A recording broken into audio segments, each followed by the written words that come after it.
Disclaimer: this program contains graphic descriptions of real crimes. Viewer discretion is advised. All parties are presumed innocent until proven guilty in court. She thought she had finally escaped the struggles of her past, marrying into a life of comfort, stability, and love. But everything she believed about safety shattered the night she discovered the unthinkable. The man she had promised her future to was the same man her mother had once loved and left. Suddenly, her marriage wasn't just a dream. It was a dangerous secret threatening to unravel her family, her trust, and her very sense of self. The wedding was everything magazine pages promise, and no one actually believes. Glass marquee overlooking a cliffside, winter roses, a string quartet turning familiar radio songs into something old and holy. Maya thought she could taste freedom. Ethan's family name, Vale, was stamped into napkins, champagne flutes, even the small wax seals that closed envelopes full of donation pledges. Old money dressed like the future, and she felt chosen. But there were whispers that night, not from guests, from the spaces between them. When Maya tossed her bouquet, she caught her mother's eyes. Celine, a woman who seemed to levitate through parties, who survived hard years by calling them chapters. Celine was laughing with Ethan's aunt, a laugh Maya knew too well, the kind that isn't joy at all but warning.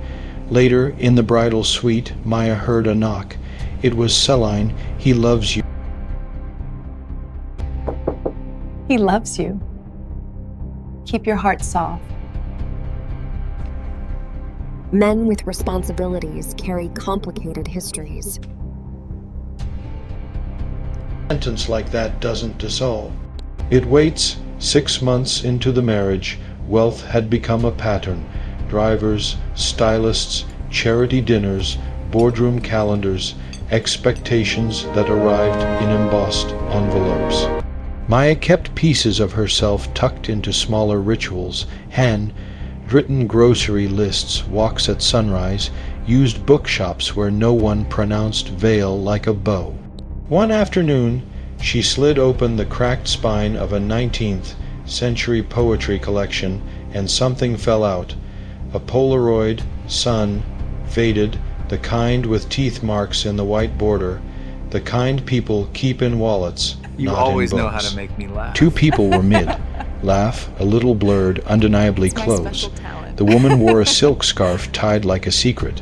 The man wore a navy sweater and eyes that were supposed to belong to Maya's present, not her past. Ethan, younger, but Ethan, and the woman Maya pressed her thumb over the scarf. She didn't want to see, but the brain is a cruel archivist. The angle of the brow, the tilt of the head, the freckle at the edge of a smile. Celine, the room went quiet. Even the city pressed pause. Maya turned the photo over, hearts beating frantic in her fingertips. On the back, someone had scrawled a date, 9 years ago, a place, Edgewater. Maya's first thought wasn't betrayal. It was fear, feral, disorienting, fear of what this meant about Ethan, fear of what this meant about her mother, fear of the story rewriting itself while she stood inside it. She looked around the room, as if it could tell her whether this was a prank or a test or a bomb. She slid the photo back into the book, then she called her mother. When Maya confronted her mother about the photograph, she expected shock, maybe even shame. Instead, Celine's calm denial only left her more unsettled. If her mother could brush away a past like that with a smile, what else was she hiding? And more importantly, what else was Ethan hiding? That night, Maya slid the photo across the kitchen counter. Ethan's reaction wasn't fury or even denial. It was silence. A silence so heavy it confirmed what she already feared.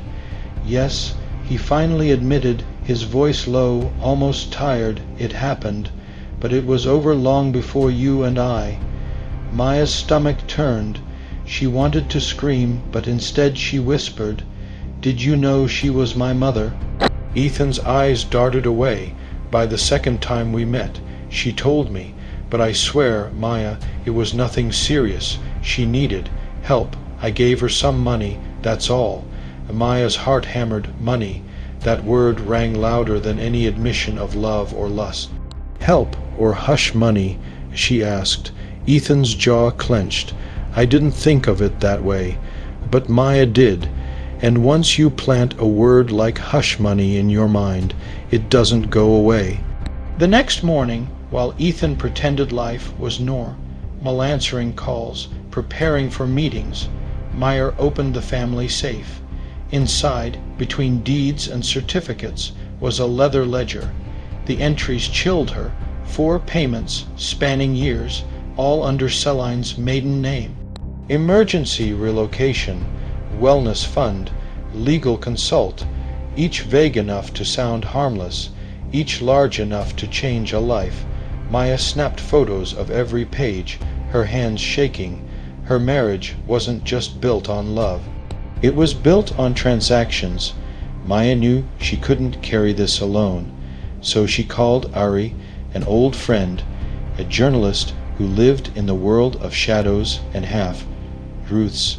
Ari arrived that afternoon with notebooks and the kind of questions Maya wasn't ready for. "What do you want?" Ari asked. "The truth or revenge?" "Both," Maya admitted, "but mostly, I need to know what I'm living in." Together, they pieced the puzzle: Edgewater, the gala, the ledger, the payments.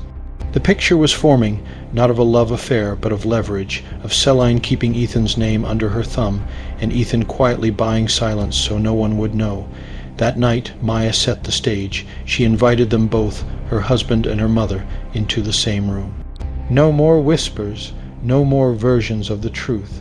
When Celine saw the ledger, her smile cracked for the first time. "Is this necessary?" she asked. "Yes," Maya replied. Ethan dropped his head. "I gave her money. I thought it was mercy, but maybe it was weakness." Maya's voice trembled, but she didn't stop. "You didn't just end a fling. You turned it into a business arrangement, and now I don't know if you married me out of love or out of fear that she'd expose you." Silence. Neither of them had an answer. For the first time, Maya realized this wasn't just about betrayal. It was about control. Her mother had used Ethan. Ethan had used money, and now both of them were tangled in a secret that could destroy her. But Maya wasn't about to be the victim in someone else's game. The question was, who would she take down first? For days after the confrontation, Maya couldn't sleep. Every time she closed her eyes, she saw the photograph, the scarf, the smile, the hands too close. But now, with the ledger in her possession and Ari by her side, she knew one thing: this wasn't about a fling.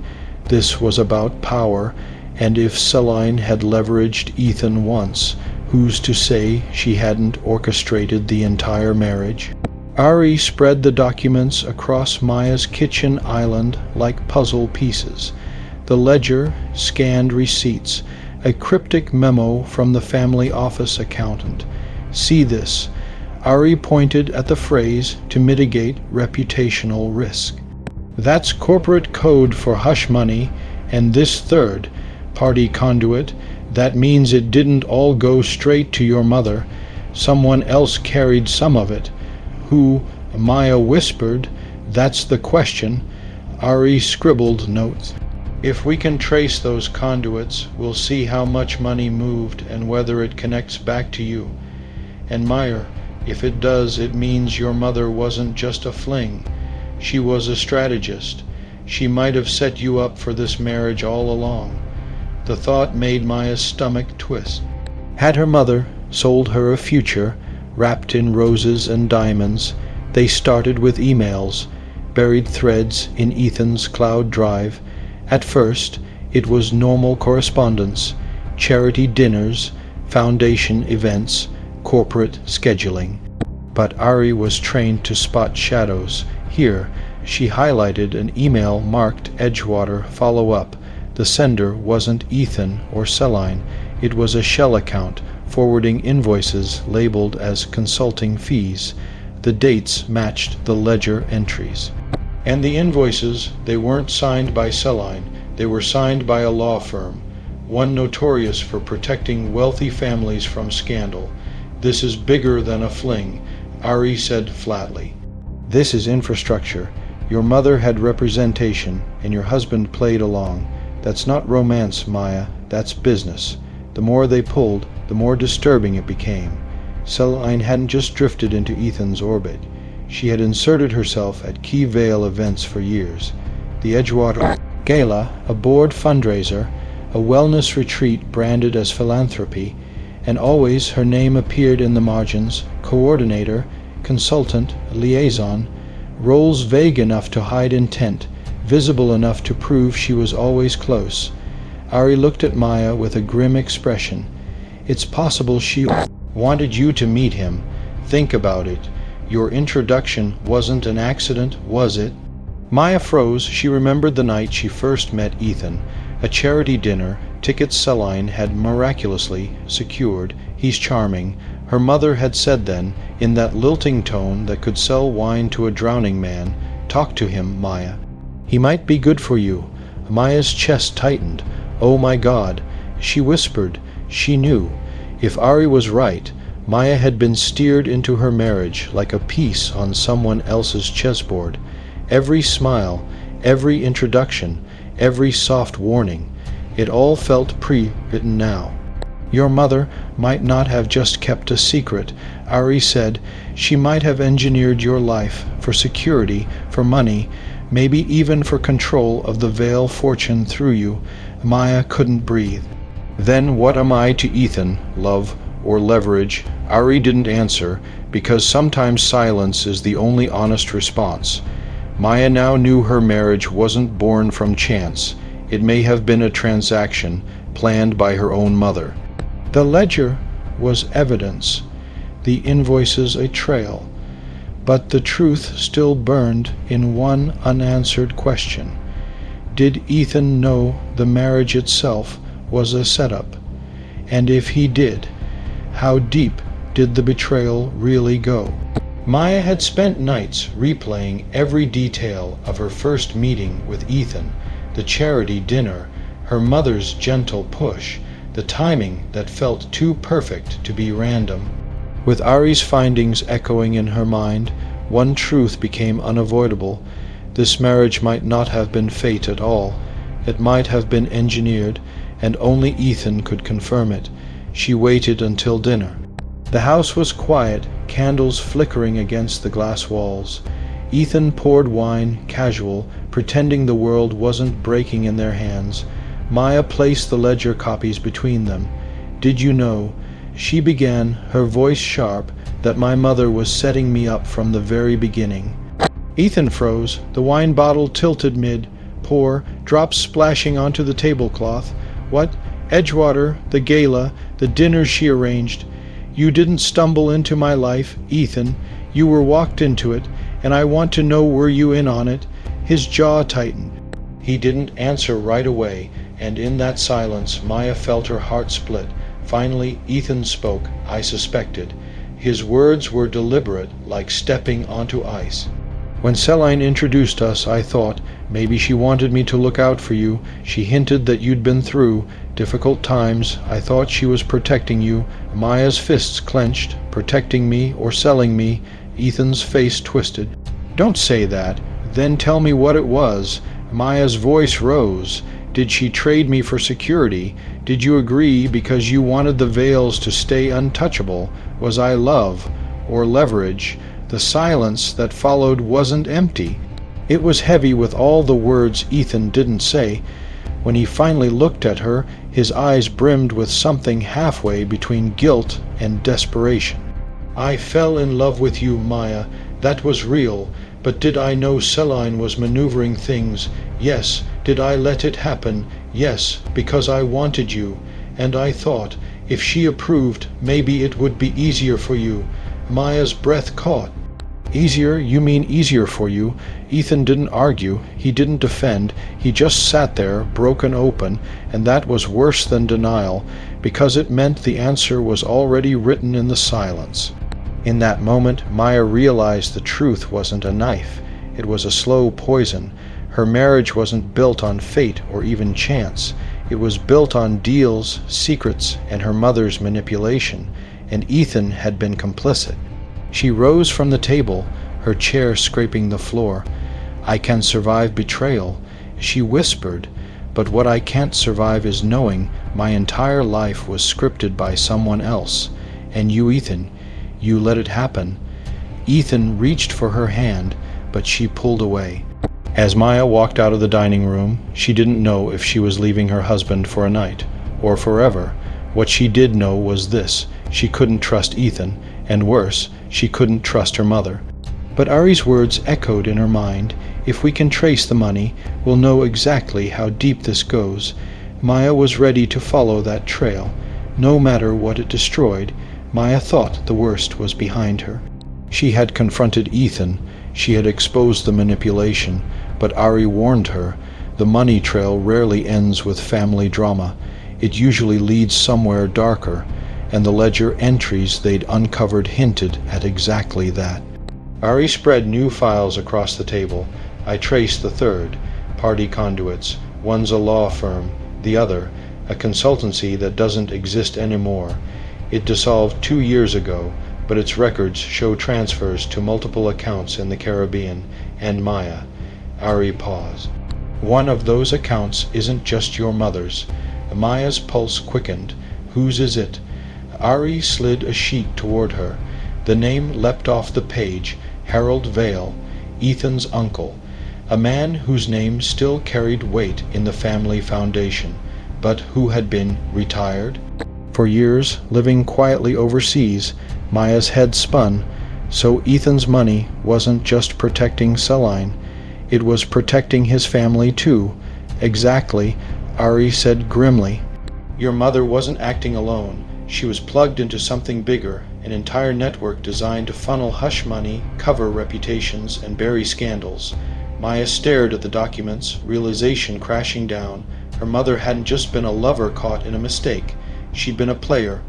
Broker, someone who knew secrets, traded them, and stayed close enough to Ethan to keep her leverage alive.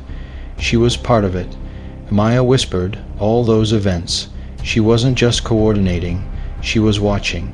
"Recording, keeping tabs," Ari nodded. "And when you married Ethan, she didn't lose her position. She cemented it. Through you, the truth was colder than betrayal. Maya wasn't just married to Ethan. She had been turned into a bridge between her mother's survival and the Vale family's fortress of secrets. That night, Maya confronted Ethan again. She showed him the documents, the names, the Caribbean accounts. His face went pale. "Harold," he muttered almost to himself, "I should have known." "You did know." Maya snapped. "You've always known. You just didn't want to face it." Ethan's eyes glistened. "You don't understand what it means to be a Vale. My family doesn't survive scandals. We erase them. I thought if I kept quiet, if I paid what was owed, I could protect us. Protect you." Maya's hands trembled. "Protect me by dragging me into the same pit you're standing in. By letting my mother use me as currency." Ethan looked away, and his silence told her everything she needed to know. Ari wasn't done. Days later, she came back with one more file. "I pulled records from that law firm. Buried in their archives was a settlement 10 years ago involving Harold Vale, allegations of misconduct, multiple women, and guess who signed as the witness to shut it down." Maya's blood ran cold as Ari slid the page toward her. There, in neat cursive, was her mother's signature, Celine Hart. The realization hit Maya like a storm. Her marriage, her mother, Ethan's fortune. It was all connected to something far more sinister than an affair. Her mother hadn't just been Ethan's ex-lover. She had been the gatekeeper to the Vale family's darkest secrets, and Maya was trapped at the center. The question now wasn't whether she could trust Ethan or Celine. It was whether she could survive the truth once it came fully into the light. The deeper Maya and Ari dug, more the walls seemed to close in. It wasn't just about Ethan or even Celine anymore. The Vales were a family built on carefully managed silence, and Maya had just torn a hole through it. Now, silence wasn't just suspicious, it was dangerous. It came as a note, slipped under her apartment door late at night. No name, no greeting, just 6 words scribbled in black ink. Stop digging, or you'll be buried. Maya's chest tightened as she read it under the kitchen light. She wanted to believe it was paranoia, a prank, but Ari's face, pale and serious, told her otherwise. They know you're looking. Ari whispered, and if they've already left a warning, it means they're watching. This isn't just family drama anymore, Maya. This is survival. The next few days were a blur of paranoia. A black SUV parked outside her building for hours. A man in a baseball cap lingering at the cafe across the street. Calls that rang once and then cut off. At first, she thought she was imagining it. But one evening, when she left Ari's office, she found her car door ajar. Papers scattered, nothing stolen. It wasn't theft. It was a message. We can get to you anytime we want. Terrified, Maya confronted Ethan again. They're following me, watching me. If you knew what your family was capable of, why didn't you warn me? Ethan's face broke with panic. Maya, please, you don't understand. My uncle Harold, he's not just wealthy, he has ties, political ones, legal ones. The money doesn't just cover affairs. It covers crimes. If you keep pulling at this, you're not just putting me in danger, you're putting yourself in their crosshairs. His words were meant to scare her into silence, but instead they lit something inside her. If your family survives by burying the truth. Maya whispered, then I'll be the one to dig it up. Ari traced another trail, this time through Harold's offshore accounts, and what they found chilled them. Pay, outs not just to Celine, but to names tied to sealed court cases, women, witnesses, people who had once spoken up and then disappeared from the record. These aren't settlements, Ari said grimly. These are silencing payments. Harold wasn't just a predator. He had helped making people vanish. Maya's hands shook as she stared at the list, and my mother was part of it. One night, as Maya returned home, she felt it, the hairs on her neck rising. A shadow moved in the hallway. Before she could scream, a gloved hand reached out from the darkness. She stumbled back, slamming her apartment door shut just in time. Heavy footsteps retreated down the stairs. Heart pounding, Maya locked every bolt. Her phone buzzed with a single text from an unknown number, last chance. The truth was no longer just buried in ledgers and documents. It was alive. Dangerous and closing in on her. Maya had uncovered enough to know the Vale family fortune was a shield for crimes darker than she imagined. But the more she uncovered, the clearer it became. She wasn't just exposing secrets. She was declaring war. The truth was no longer just buried in ledgers and documents. It was alive, dangerous, and closing in on her. Maya had uncovered enough to know the Vale family fortune was a shield for crimes darker than she imagined. But the more she uncovered, the clearer it became. She wasn't just exposing secrets. She was declaring war. Ari slammed a folder shut. We have enough. The ledger, the shell companies, the settlements, all of it paints a picture, maybe not airtight in court, but airtight in public opinion. Maya hesitated. If we publish this, Ethan loses everything. His family crumbles. My mother, her voice cracked. My mother may go down with them. Ari leaned forward. Maya, this isn't just about your marriage anymore. This is about women's silence. Crimes buried, wealth used like a weapon.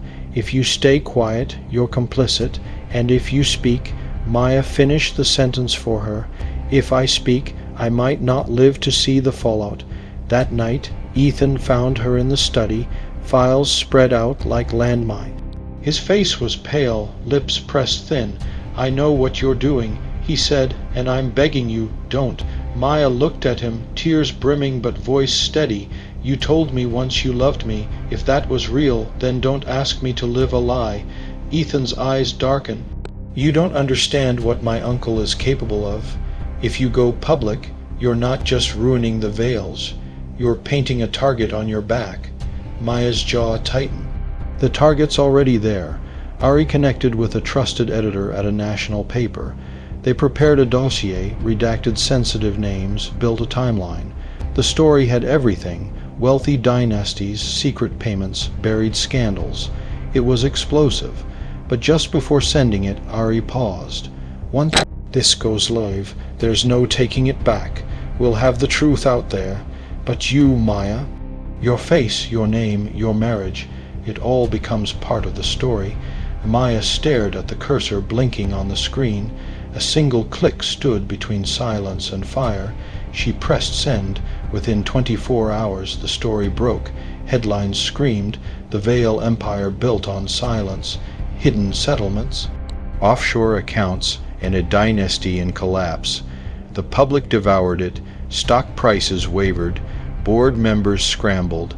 Politicians who had once smiled beside Harold Vail distanced themselves overnight. But for Maya, the fallout wasn't just headlines. It was personal. Her phone buzzed with threats. Strangers shouted her name on the street. The townhouse she once called home now looked like a fortress under siege. And then came the worst blow. A leaked statement, signed by none other than her mother, Celine. "My daughter has been manipulated by outsiders into spreading lies. I deeply regret her actions. I stand by the Vail family and hope justice will prevail." Maya dropped the phone, her hands shaking. "She threw me to the wolves," she whispered. Ari's face hardened. "She's protecting herself. But in doing so, she just made you the scapegoat." Maya had gone public to free herself from secrets. But now the entire weight of a dynasty, and even her own mother's betrayal, was crashing down on her.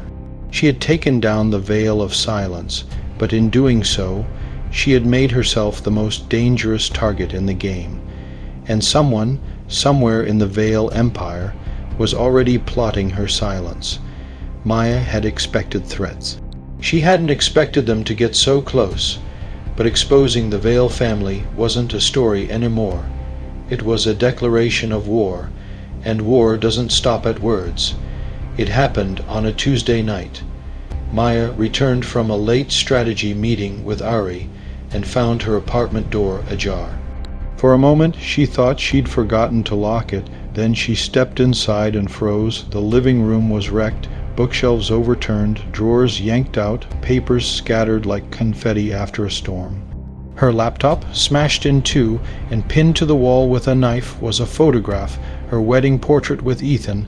The blade split the frame down the center, cleaving bride from groom. Her hands shook as she called Ari. "They were here. They know where I live." Ari rushed over, scanning the wreckage with sharp eyes. "This isn't random. They didn't take anything. They're telling you we can get to you whenever we want." Maya sank onto the couch, hugging herself. "So what do I do? Do I go into hiding?" Ari crouched in front of her. "If you hide, they'll hunt you. If you fight back, you have to be ready to go all the way." "There's no halfway now." Maya looked at the knife in the wall. The message was clear. She was already in the game. The only question was how she'd play it. The next day, Ethan showed up at Ari's office. He looked exhausted, his suit wrinkled, his voice hoarse. "Maya, please. They won't stop. If you push this any further, you'll get yourself killed. Let me fix it quietly." Quietly, Maya snapped. "That's what your family's been doing for decades, fixing things quietly. That's why women disappear. That's why settlements vanish. Quiet is what got us here." Ethan's eyes softened. "Then at least let me protect you." But Maya realized something in that moment. Ethan didn't want to protect her from his family. He wanted to protect his family from her. 2 nights later, it wasn't just shadows or warnings. Maya was walking her car when a figure lunged from the alley. A hand grabbed her arm, rough and tight. She screamed, twisting, her elbow connecting with the attacker's ribs. He cursed, shoving her hard against the car door. Just as he raised his fist, headlights flooded the street. Ari's car screeched to a stop. Attacker bolted into the dark. Ari leapt out, breathless. "They've escalated. Maya, this isn't about scaring you anymore. This is about silencing you." That night, as they sat in Ari's kitchen, with ice pressed to Maya's bruised shoulder, the choice loomed larger than ever. Hiding meant disappearing, changing her name, leaving everything behind. Fighting meant going all in, dragging the veils into the light, no matter what it cost. Maya stared at the bruises on her arm, then at the knife still tucked in her bag from the break-in. "If I run," she whispered, "they win. They'll do this to someone else, and someone else won't survive it." Ari met her eyes. "Then we fight." For the first time, Maya wasn't just reacting, she was deciding. The Veils had money, power, and reach, but she had something they underestimated, the will to survive and the truth on her side. The war had just turned physical, and Maya was done running. Maya had thought the Veil family's reach was measured in money and secrets, but she was wrong. It wasn't until the threats stopped coming as whispers and started showing up in bruises and knives that she realized. This wasn't about silence anymore. This was about survival. It happened late at night. Maya came home from a strategy session with Ari and noticed the faintest shift in her apartment door. It wasn't closed all the way. She pushed it open and her breath caught, drawers yanked out, papers shredded, her laptop smashed on the floor, but what froze her blood was the wedding portrait. It was pinned to the wall, with a knife, the blade splitting her image from Ethan's. On the back of the photo, scrawled in thick black ink, "Run while you still can." Ari rushed over within the hour. She scanned the room quickly, her jaw tight. This wasn't about stealing. It was about sending a message. We can touch you whenever we want. Maya's hands shook. So what now? Do I go into hiding? Do I just vanish? Ari looked at her hard. "If you disappear, they win. But if you fight, Maya, you have to understand. This isn't just about your marriage anymore. It's about dismantling an empire. That makes you their enemy, and enemies don't walk away untouched." The next morning, Ethan appeared at her door, uninvited, unshaven, desperate. "Maya, please," he begged, his voice breaking. "I know what happened last night. My family won't stop until you back down. Let me protect you. Let me handle it quietly." Maya's rage cut through her fear. Quietly, she spat. "That's what built this house of lies. Silence, settlements, secrets buried with cash. Quiet is the reason women disappeared. Quiet is what my mother sold me for." Ethan's eyes glistened. "I never wanted this for you." Her reply was ice. "But you let it happen anyway." That evening, as Maya walked to her car, she felt it. The shift in the air, the prickle down her neck. A figure lunged from the shadows, slamming her against the driver's door. A gloved hand clamped her mouth. She thrashed, adrenaline surging, and rammed her elbow into his ribs. He cursed, loosening his grip. Just as his fist drew back, headlights blinded the Aliari's car, screeched to a halt. The attacker bolted, vanishing into the night. Maya collapsed against the car, gasping. Ari grabbed her arms. "They've escalated." "This isn't about scaring you anymore. This is about erasing you." Later, with ice pressed to her bruised shoulder, Maya stared at the knife she'd pulled from her wedding photo. It felt heavier now, symbolic. She could go into hiding, change her name, let the Veils bury her like they'd buried others, or she could stand and fight. With everything she had left, her voice was quiet but fierce. "If I run, I become another ghost. If I fight, maybe I burn, but at least I burn in the open." Ari nodded slowly. "Then we fight." For the first time, Maya wasn't just surviving the Veil family's shadow.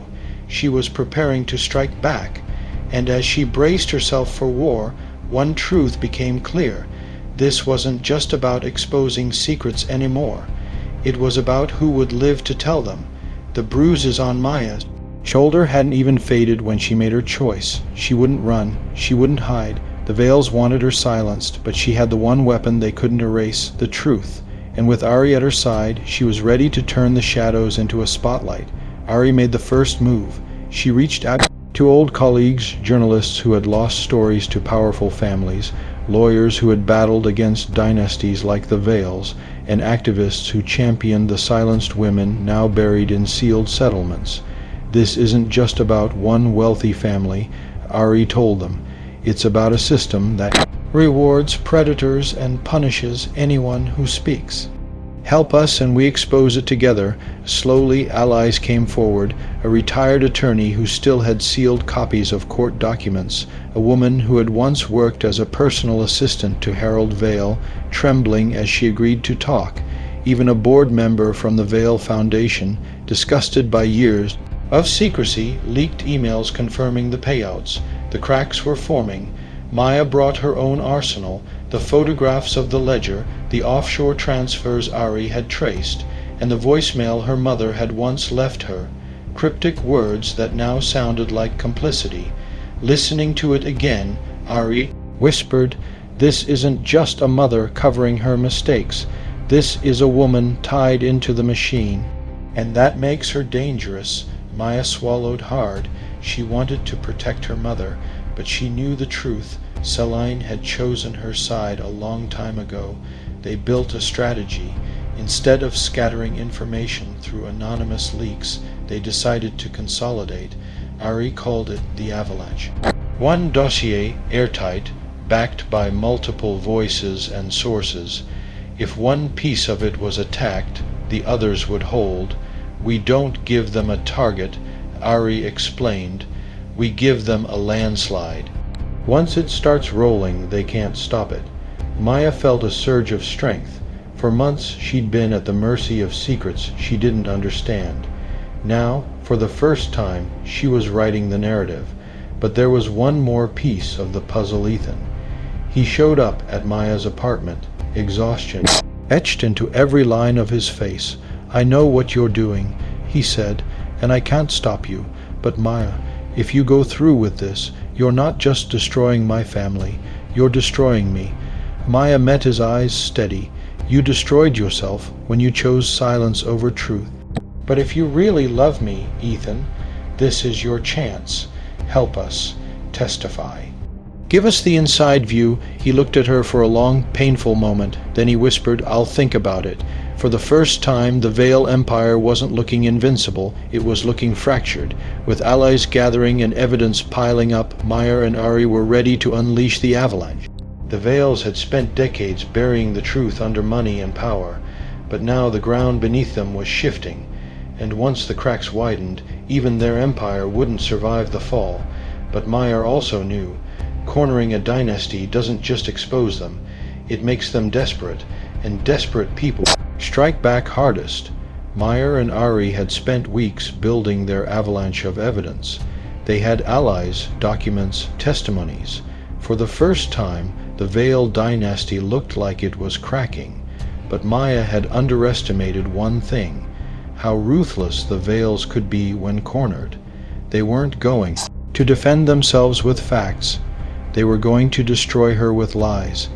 It started on the morning news. Maya's face flashed on the screen, her wedding photo with Ethan beside her, but the headline beneath made her blood run cold. Disgruntled wife spins fantastical lies to destroy family fortune. By midday, social media was flooded. Anonymous accounts pushed stories painting Maya as unstable, vindictive, a woman trying to cash in on her failed marriage. Old photos from her past were dragged out, moments of weakness twisted into proof she was unreliable. Even her own mother's statement was replayed on every channel. "My daughter has been misled." These claims are the result of manipulation by outside forces. Celine's betrayal stung deeper now. It wasn't just silence, it was a knife in the back, sharpened for the cameras. The fallout was swift. Invitations to events disappeared. Business contacts stopped answering. Even some of the allies Ari had pulled in began to waver. "It's not that I don't believe you," one whispered over the phone, "but the Vales, they're too powerful. If I stand with you, I lose everything." Maya slammed the phone down, tears burning. She wasn't just fighting for truth anymore. She was fighting to keep her name from being erased. When she confronted Ethan, he looked broken but not surprised. "This is how they fight, Maya. They don't argue, they annihilate. I begged you not to go public because I knew this was coming. and yet you're still silent." She spat. "You could stand beside me right now. You could say, 'She's telling the truth.' But instead you let them paint me as crazy." His lips parted, but no words came. His silence was louder than any denial. Ari refused to back down. "Let them smear you," she said, eyes blazing. "We expected this. But remember, the truth is still ours. Smears fade. Documents last. We hit back harder. With more proof, more voices, more women willing to speak. But what if they destroy me before the truth matters?" Maya whispered. Ari leaned closer. "Then we don't just fight for the truth. We fight for your reputation, your survival, and your story. They want you silenced, Maya, so we make sure the world listens louder." Maya had thrown the first stone, but the Veil dynasty had answered with an avalanche of its own, a storm of lies designed to bury her alive. Her name, her sanity, even her past were now weapons in their arsenal. The only way forward wasn't just to prove the Veils corrupt. It was to prove herself unbreakable, and the next move would determine if she could survive the war she'd started. The smear campaign had nearly broken her. Maya's name was dragged through tabloids, her past twisted into poison, even her mother siding with the enemy. But Ari reminded her, smears are just noise. What cuts through the noise are voices. If Maya could find others, real victims who had been buried under hush money and fear, she could flip the narrative. Ari reached out to a contact, retired paralegal who once worked at the Veil family's law firm. The woman, nervous and trembling, handed over copies of redacted settlement agreements. Most were sealed, but the initials matched names Ari had already traced through the offshore accounts. One stood out, a former personal assistant to Harold Veil. She had disappeared from public life a decade ago after filing allegations that were never heard in court.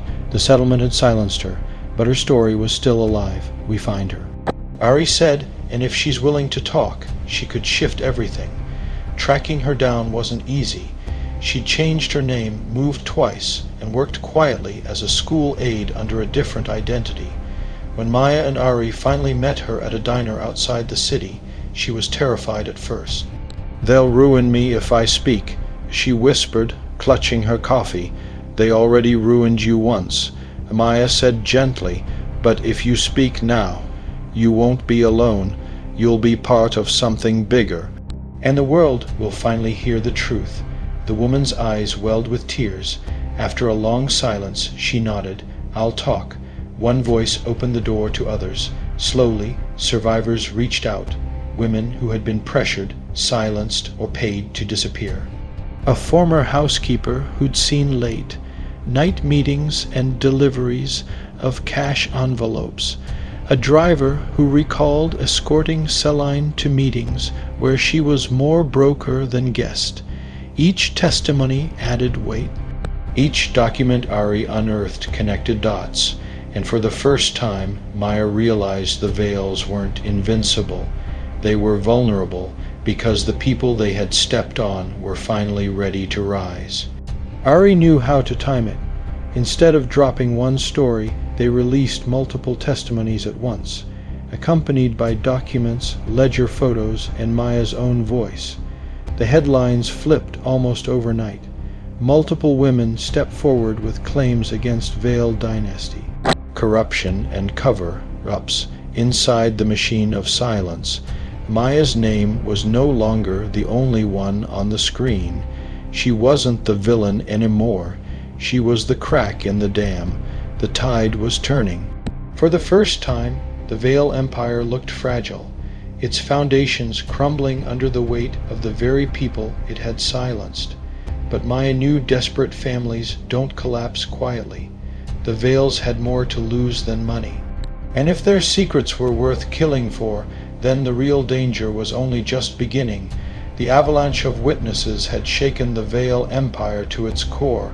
For the first time in decades, women who had been silenced were speaking freely, their stories carrying weight that money couldn't bury. But the Veils weren't about to surrender. When dynasties fall, they don't go quietly. They claw, they bite, and they burn. Within days, narratives flooded the media. The former assistant was painted as a disgruntled employee with a history of lying. The housekeeper's testimony was dismissed as fabricated for personal gain. Anonymous blogs appeared overnight, filled with character assassinations, alleging that Ari was being paid by rival corporations to tear down the Veils. It was a smear campaign on steroids, and this time the targets weren't just Maya. They were the women brave enough to stand with her. Maya felt her stomach turn as she scrolled headlines, false memories and false accusations. The dangerous game of Maya Veil's allies. "They're trying to break them before they gain momentum," Ari said grimly. Classic tactic. Make the witnesses look unstable and the truth crumbles. Then came the revelation Maya never expected. One of the leaked smear articles bore a familiar voice, phrases, idioms, even metaphors Maya knew like her own childhood lullabies. It was her mother's writing. She confronted Celine directly.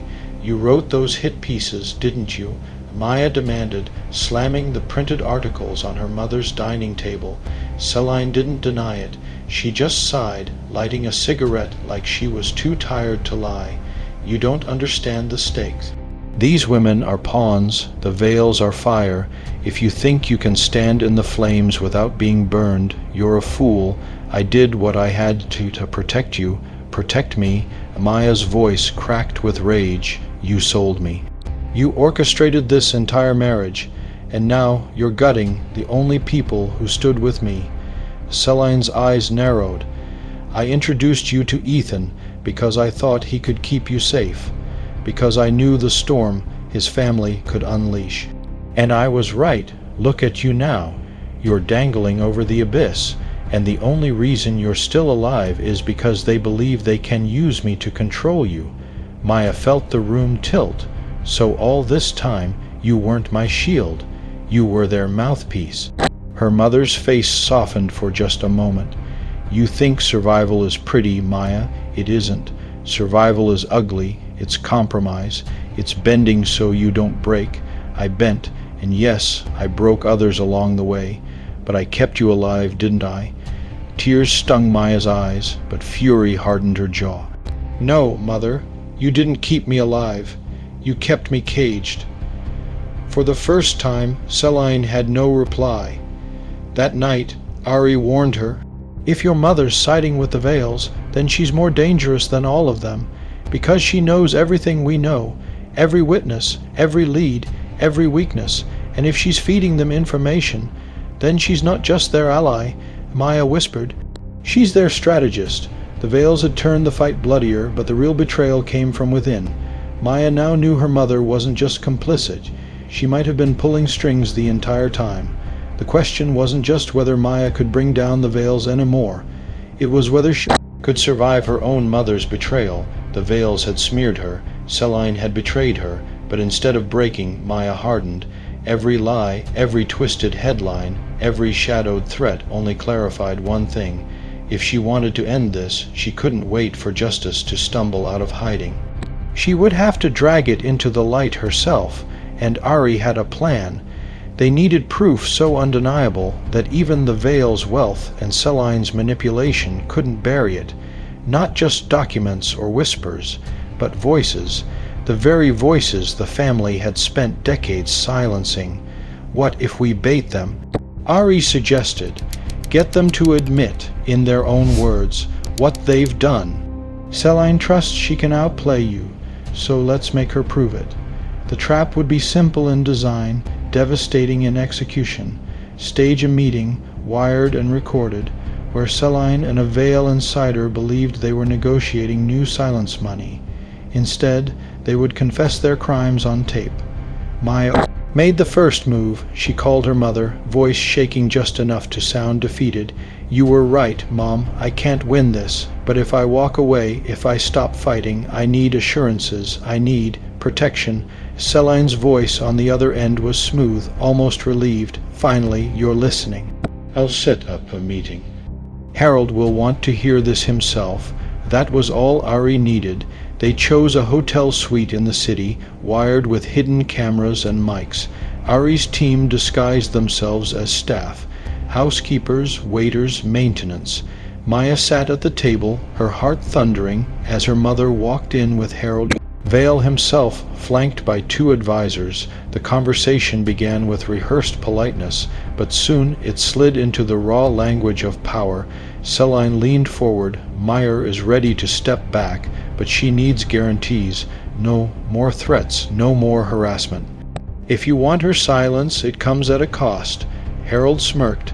Silence always has a price, just like it did 10 years ago, and you, Celine, you've been well compensated for making sure our arrangements stayed quiet. Maya's stomach flipped. He had said it, out loud, and her mother hadn't denied it. Celine added coolly, as long as I can keep my daughter contained, you won't have problems. She's stubborn, but she'll bend.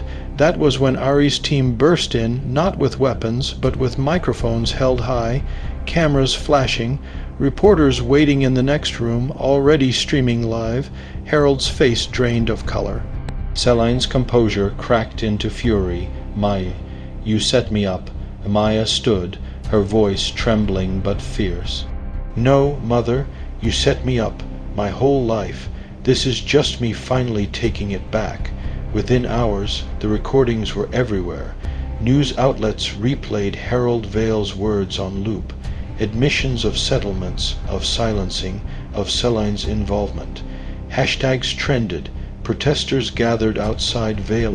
Properties and board members scrambled for emergency meetings. The Vale's shield of silence had shattered, and Celine, once untouchable, was now exposed as the linchpin of their cover-ups. The trap had worked. For the first time, the Vales and Celine were on defense, their lies collapsing under the weight of their own words. But my new exposure wasn't the end.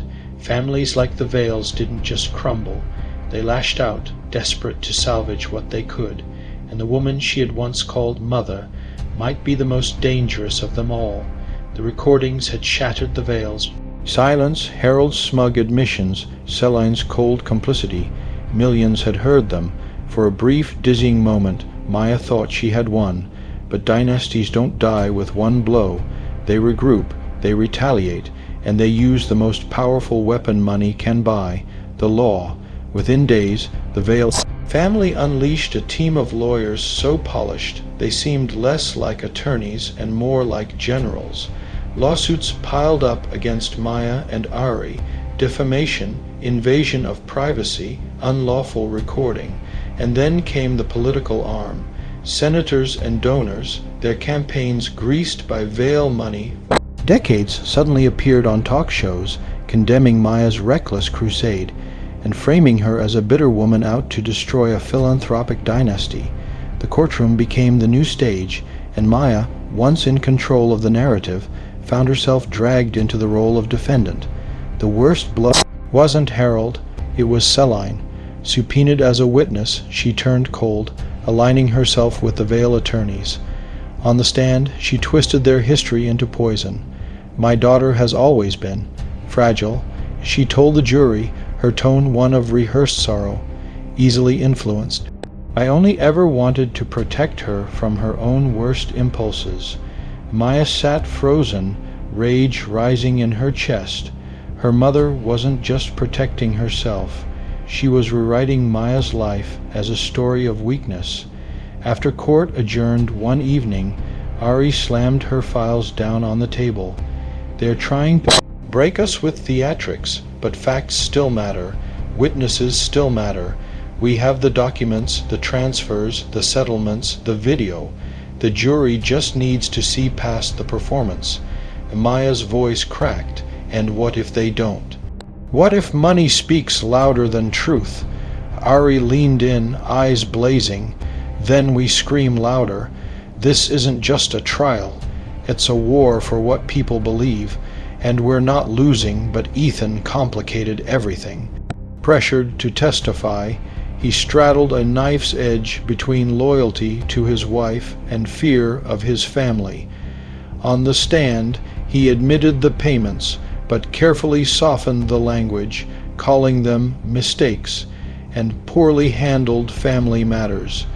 It was a half-truth that cut Maya to the core. He hadn't lied, but he hadn't saved her either.